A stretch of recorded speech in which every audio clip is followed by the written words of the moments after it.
In the first part, we explored the four classes that, or the four social roles that can exist in a productive or fruitful society. And I posited the idea that they have a source of power and they serve a function of adding into the group that allows thriving of the entire group. And I argued that the current regime causes class degradation, right, by reorienting the class into serving the cult of Mammon, and rather than serving logos, you end up serving Mammon, and then that produces a leadership within the class that is perverted, and that degrades the class, right? And so I'd like to explore the idea of class degradation, right, and how this is showing that it's leadership leading people into decay. Okay, and so, with the corruption of the priest, I argued that the priest has been replaced by the natural philosopher, right? But then a natural philosopher is blind to the relationship between logos and spirit, right? And because of this, the animating spirit of a people dies, right? The spiritual threats of the community run wild. The natural philosopher seeks to understand nature, right? And then they try to compensate, since their mastery is mastery of nature. They try to use this knowledge, right, this wisdom in the manipulation of nature, hoping that somehow manipulating the natural will deal with the spiritual, right? But then I think that this results in a perversion of the good, the beautiful, and the true, right? And if I borrow from Roger Scruton, right, that the purpose of deity is that which brings comfort, right? And I'm drawing from Aldesa McIntyre, right, the book After Virtue, right? And I think in that book he categorizes the death of virtue, right? How the natural philosophers of the regime ended up killing virtue, right? And if we examine some of the epistemic issues with certain schools of epistemology, right, or with various theories of knowledge, we could say in the political sphere and in parts of the public sphere, true knowledge or knowledge has been killed, right? The death of the true kills knowledge. And the natural philosopher becomes the leader of this priest of Mammon class, and they lead people into further spiritual degradation, right, rather than leading them towards,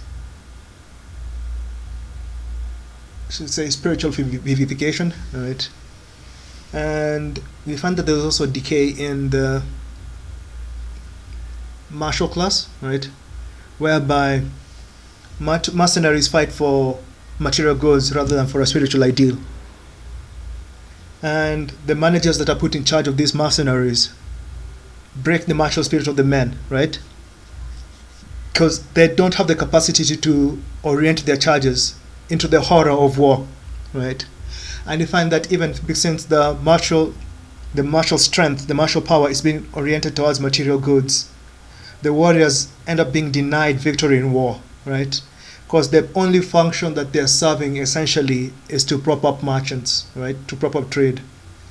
And you find that even some of them would forsake the martial spirit and they'll forsake their charges in order to gain profit. And so we find like some of the issues, like let's say with the Kenyan army and the smuggling of charcoal, right? You could talk about how much the pipelines to Afghanistan influence the military decisions of the United States, or what was done to the leaders of the banana republics, right?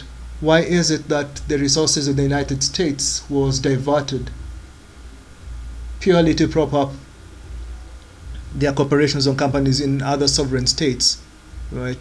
And you notice this type of decay can be characterized by as a death of valor, right?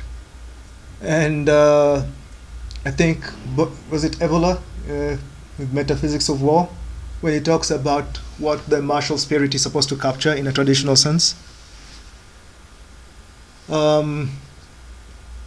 Yeah, so you see that there is an issue here where we have got. So I think of the priestly and the martial being the outer layer of the society, of the community, right? They are a shield. They are the thing that they interface the community with the world.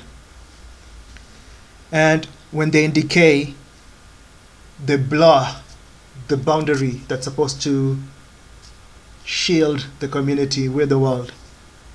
And rather than them protecting and guiding the people from the horrors and the dangers beyond the community, they bring in those horrors into the community, right? And I think that also leads to further decay, right? Because now the top has been corrupted, the head has been corrupted, and now the disease sinks into the body, right? And now you find that the producers are now treated as interchangeable economic units, right? So I think this is characterized by the whole death of job security and with the rise of the mercenary employee, right? Care for creation and nature falls to the wayside. Instead of intergenerational production, we are more concerned with exploitation of resources, right? Now everything just becomes about efficiency and maximizing production. But then where is the care and the stewardship of the resources, right? So rather than operating from a place of harmony with nature, we are now just about manipulation and destruction of nature, right? And work loses meaning and significance, right? And so the labor that people would expend in production, right, is now co-opted, right, to a lower purpose. So this work is not orienting us towards something great and something meaningful. It's now oriented purely towards mammon, right? And I think that's the source behind a decline in social harmony. I think this is now what drives the anxiety, the anger, the anomie, and the alienation. And this decay also affects the merchant class, right? So rather than them expanding the productive capacities of the peoples that they are serving, right, they're now just orienting towards themselves accumulation and hoarding, right? And then now you find that their operations becomes a cycle of manipulation, of creating dependence and control, rather than adding value, right? And producing quality and allowing for interdependence.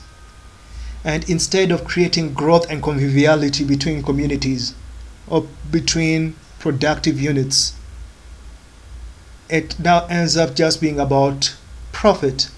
And even you notice with the use of the statement bottom line, that this is the bottom line. It looks very different from what a thriving and a harmonious society is supposed to look like, what a properly functioning community is supposed to look like. And so how does this tie into leadership in decay is that the leadership has been co-opted by usurpers. And these usurpers, because they lack the understanding and the technique and the skill to lead people in an accurate and a proper manner, they have caused class degradation and decay and the blurring of lines. And this has weakened the society and destroyed the society. And as long as this process continues, things will not get better, they'll just get worse. And eventually, the pressure will be so much that the society will have no choice but to collapse. And so we need to rediscover what the proper priestly class looks like, what the proper military class looks like, what the proper producer class looks like, and what a proper merchant class looks like. And we've had great examples throughout history of manifestations of these social roles thriving in a manner that is joyous and fruitful and convivial, right? And so this is what I think is a nice way of diagnosing what the issue is and why the leadership seems very inadequate. Is because we have the wrong people for the job. And hopefully this would cause you to reorient yourself, right? To ask yourself, am I adding to the decay, or am I pulling myself out of the rot and looking to establish and build something that is parallel to the rot?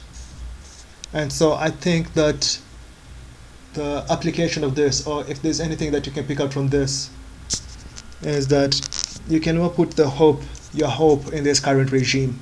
You cannot build your future upon this current regime. Rather, you should reorient yourself and to pivot and to look for brothers and sisters by which you can build a community whereby you can start shielding yourself from this class degradation and shield yourselves and mitigate against this leadership into decay.